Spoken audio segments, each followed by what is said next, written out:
Hey guys, it's March 20th, 2019, 4:35 a.m. It's Wednesday morning. This is episode 414. I titled this cartoon The Conway Mood Killer. I got this idea early yesterday morning, on Tuesday morning, and I couldn't stop laughing when I thought of it. It didn't really change much in my head at all.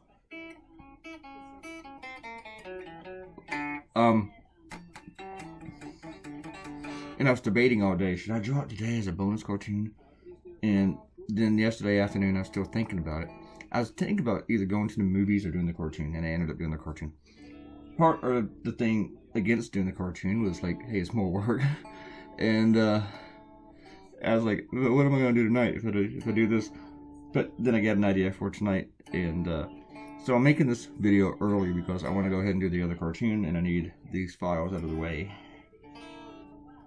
This cartoon is doing pretty well on social media, on Facebook, actually on Instagram too. What are we doing on Instagram? How many? It's been posted for, let's see, how many hours ago did I post it? I posted it 8 hours ago. And looking now. I'm posting it late, well, early evening. 219 shares so far on Facebook. Like 166 likes on Instagram. Twitter, we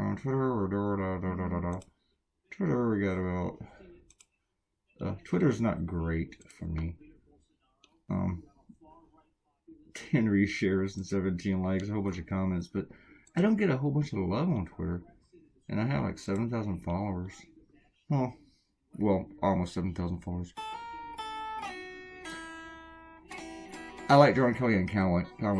I went back to my previous caricatures of her. Whenever I draw her now, I just go look at those.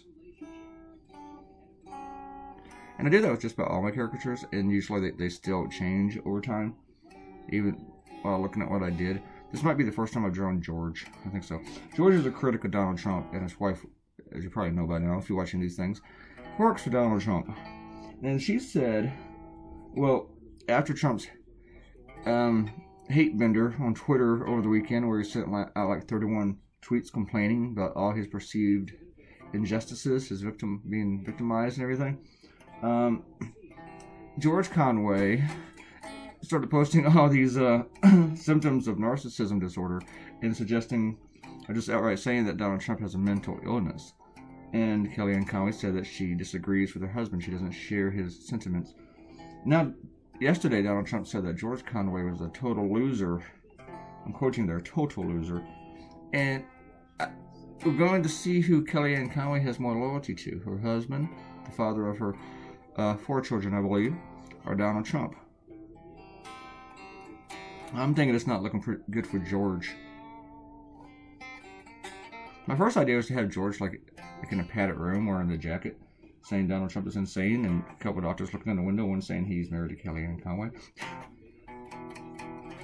But when I thought of this idea, I liked it so much better, even though I knew it would be a lot more work to draw. With all the coloring and the MAGAs and the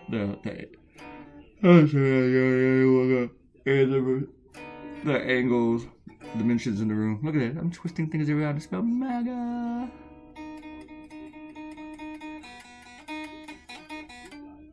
Playing the Epiphone dot right now. My last 2 cartoons have not been kind to cats, have they? Have they, Ariel?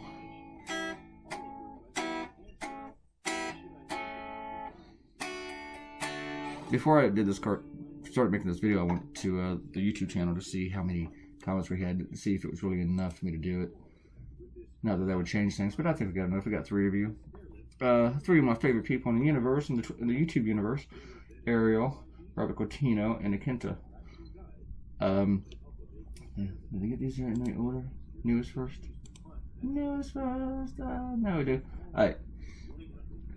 Akenta. I wanted to actually draw their bathroom in the corner of the door open and have their names and their towels, but I really couldn't fit it in.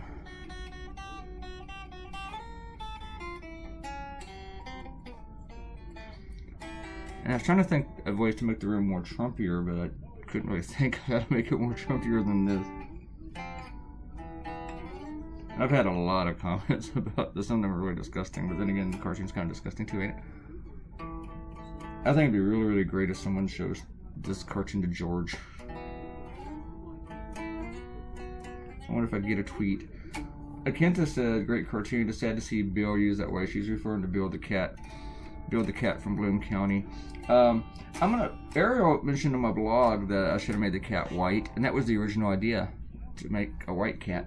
But with the way everything, and if I did that, he probably wouldn't have been wearing the t-shirt. But just drawing a plain white cat was just way too boring for me, so I had to add color to him. And after looking at Bill the cat, I was like, yeah, I gotta. It's hard to. Bill the cat has ruined drawing warped cats for me. Because as to me, every time I think of a warped, sick-looking cat, I think of Bill the cat. So I just got to go back to Bill the cat. Kind of like in the same way people would use Garfield or Snoopy. I had a couple people ask me, hey, is that Bill the cat? Just totally missing that I wrote in the bottom right-hand corner that is Bill the cat. The apology to Berkeley Breath. I don't know how to say his last name. Berkeley Breathed.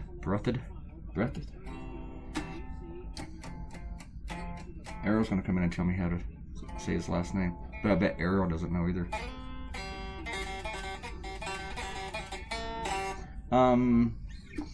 Ariel said, we're still... Oh, well, yeah, I said the cat was a prize for Ariel, and she said it's not a prize. It's sad. She really doesn't like what I did to that cat in the last cartoon. Ariel also said, we was talking about Jazz Fest, said New Orleans, IMO is like NYC. If you want to own an eatery down there, you'd better make darn sure it's good or you'd be out of business in a week. Too much competition leads to the best food. It's the same thing with music in New Orleans, you know, or Austin. You better be damn good, you know. There are street buskers in New Orleans who'd eat my lunch.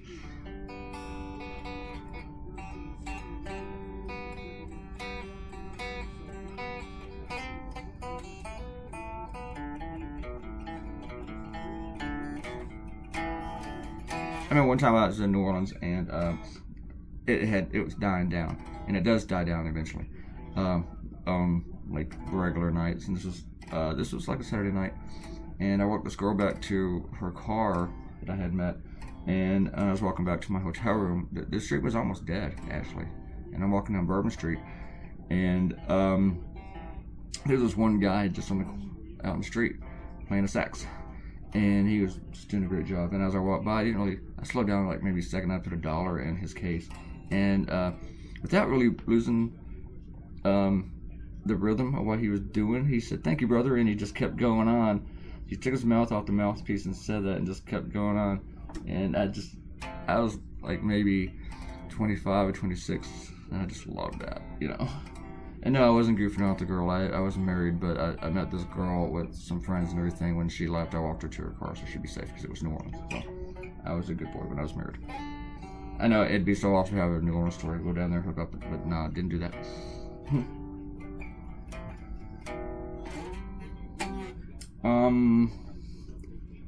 And it was my discussion. I had plenty of time here to talk about that because it's a 12-minute video. My discussion to Po' Boy and other awesome New Orleans food is payback for using the kitty cat as a racist prop. I'm gonna keep that in mind, Ariel. Massachusetts. I'm reading these things in the wrong order. Robert Coutinho said, if you don't remember how to spell Massachusetts, just label it the best place to live and call it a day. One of my best friends just recently moved to Massachusetts. Massachusetts. I think it's been a while since I misspelled that one. Minnesota still screws with me though. And Mr. Coutinho said, I'm guessing that many of those who want to watch this are doing so in a mild form of shock. Is that about the cat? Not sure. I'm trying to remember what it actually said. A mild form of shock from the incident, the shooting. Ugh.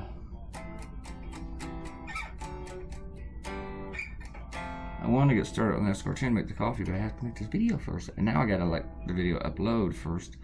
Or it has to convert all the files and then it has to upload. But I can't get off this.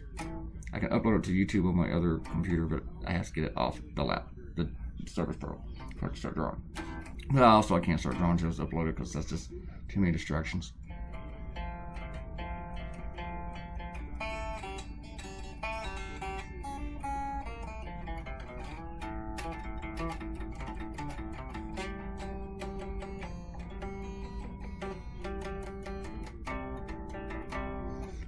Honestly, sometimes I get very, very tired of drawing Trump, but I think the saving grace for me in this one was that his hair and tie did not take up so much of the cartoon. And the reason his tie isn't going everywhere like I normally do is because this cartoon had enough red in it. It had enough red. The tie just would have been in the way. And no one's commented on that yet. Sometimes when I don't have his tie going off like crazy, some of my loyal readers comment like they miss it. It's amazing how popular my Trump caricature is, at least among my readers. I have other people tell me they just can't stand the way I draw him. And I'm not even talking about Trump fans. They just don't like it. But the people who are like the Laura readers or whatever tell me that he's their favorite version, or this is their favorite version. I say he, like the caricature is a living thing. But and then my usual technique of just doing it real dark and then going over it. So I like the way it swirls together. I realized I didn't really need that for the smaller pics of him. And we're about done. Here comes the rough. Check it out. Look at the rough. Look at the rough. Look at it. It's all over the place. It's so gross. Oh, there we go. Bam. I don't like this much red in the cartoon. And the funny thing is, one of my cartoons with so much red was in that my portfolio to the Hardlock thing, and that was the one cartoon they commented on. I don't think that could have been the winning cartoon. That could, I don't know. Anyway, I'll do with that won them over. I didn't get it. Oh, it's over. I get it. It's over. I don't know. All right. Click the red button and please subscribe. Leave a comment and you'll get your own shout out. See you later. Bye.